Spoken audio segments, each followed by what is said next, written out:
Bienvenue sur 28actu.net.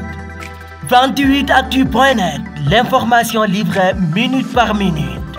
yéenekaay yeeg Mamadou Mouhamed Ndiaye. jërë ngeen jëf jàpp nañu ki ñu jàpp ne moo faatu Kiné Gaye keroog àjjuma ci ngoon ca Pikine Rue 10 ubbi l'Observateur Xaasimu Ba la tudd ku xamoon Kiné Gaye la ndax moo newoon superviseur bu établissement Mansour Sy di service transfert d'argent gi ndéem si yàlla faatu Kiné Gaye doon géré keroog ba muy faat xale bu jigéen bi yéenekaay bi nee nañu enquête ba feeñal na ne dem na ca place ba ñaari yoon ci suba si la fa njëkk a dem doon ko yóbbul ab versement juróomi million ak genn wàlla la ko waroon a versé waaye ba mu demee ñaari million la ko jox ba noppi na ko dama bëgg ngeen defal ma prêt bu toll ci 200 000 ndax dama am urgence ndaw si ne ko munta nekk ndax li nga fi amee ci manquement dafa bari seetal nu lijjante loolu yi ba nuppi di ci soog a teg leneen yéenekaay bi nañu tontu ba neexul Xaasimu ci la génnee dem yoonam ca ngoon nga ci la dellusi waate ëndaale ab paakaam ci la faatee faatu Kiné Gaye ci anam wu ñaaw wi ñuy ñaawlu ci réew mi l'Observateur nañu moom ci jëmi boppam moo wax enquêteurs yi ne jam na xale bu jigéen bi fanweeri jam-jami paaka ak juróom-ñaar ci tànk la ko njëkk a jam faatu Kiné di yuuxu mu rocc ci paaka ba dàq naq bi continuer di ko fa jam ba ni mu seddee Libération xëy ñu wan kan mooy Xaasimu Ba mi def jëf ji ñuy ñaawlu ci réew mi ab photo mi ngi ci xët mu njëkk journal bi ñaar fukkeet ak juróom-ñett laam jamono ji ma nga ñu tëye ci garde à vue ba mu defee la muy def bu nuppi journal bi nee nañu dafa dellu këram bàyyi fa xaalis ba ak paaka ba summi yére yu mu soloon solaat yeneen yére ñëwaat ci mbooloo mi àndandoo ak ñoom di leen jooyle Kiné Gaye jëf ju ñaaw ji mu def nee na li ko ci dugal moo di jabaram dafa am doom muy seenub taaw jabar ji teg ko pression bu rëy ci ngénte li mu soxla woon xaalis ñeenti yoon yéenekaay bi nee nañu dem na ko ca multiservice ba yore woon paakaam nëbb ko ci biir yéram doon xaar foofu wéet heure bu xoolee gis fa nit rek mu taxaw patienté ba ni mu ko jekkoo ca la defee jëf ju ñaaw ji ñetti million ak genn wàll yi faatu Kiné Gaye encaissé woon moom la tegoon bët moom la bëggoon a jël li ko weer nag moo di bi coy yi demee këram dañu fa fekk paaka bi mu rayee Kiné Gaye fekk ci armoire am ay yére yu taq deret fekk fayit xaalis bu toll ci 1,9 million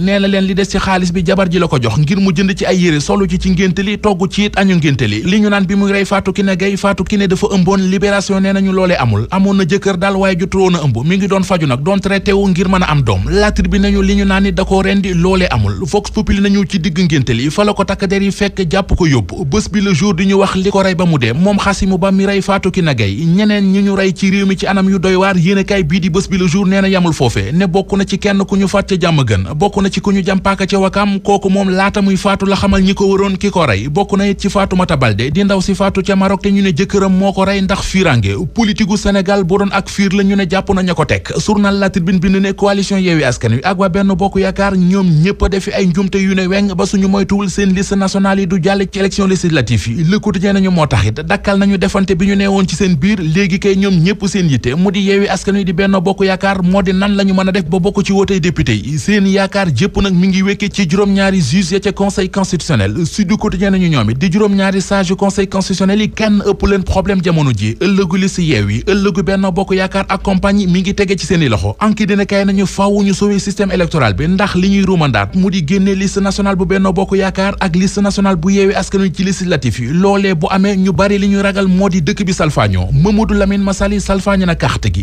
yëral xët mu njëkk journal La Mandat Massaly taxawal na parti politique Union pour une nouvelle république la ko tuddee ca ndaje moom ko doon siiwale yéenekaay bi nee nañu amul lu mu fa yàkkul opposition bi ci réew mi Direct News nañu Union pour une nouvelle république juddu na parti politique la bu bees bu Mamadou Lamine Massaly taxawal teg na feuille de route am mu di li ko tax a jëkk ak fa mu fas yéene jaar ba yegg ca ñu yegg ci journal Le Quotidien ak journal L'Info ñi ngi ñuy xibaar ne fële ca Nioro du Rip responsable AFP bii di Moustapha Junior Thiam dem na fekk ci Souleymane Ndiaye njiital synergie pour un développement durable yoonu natange keroog la woon ci meeting bu Souleymane Ndiaye directeur des infrastructures aéroport teewe woon ñu teewlu ji xët mu njëkk journal Record xooli xibaar ba fa nekk Boubacar Camara di footballkat bi ñu bëri ci Sénégal amoon yaakaar ci ne dina ñëw football ci équipe nationale bu Sénégal ca waa France mujj koo woolu ab agent moom joueur bi di Ousseymi Niakhaté nee nañu ci yéenekaay bi muy Aliou Cissé di fédération Sénégal bu football nañu wax sénégalais yi liy dëgg ci kaabu Boubacar Camara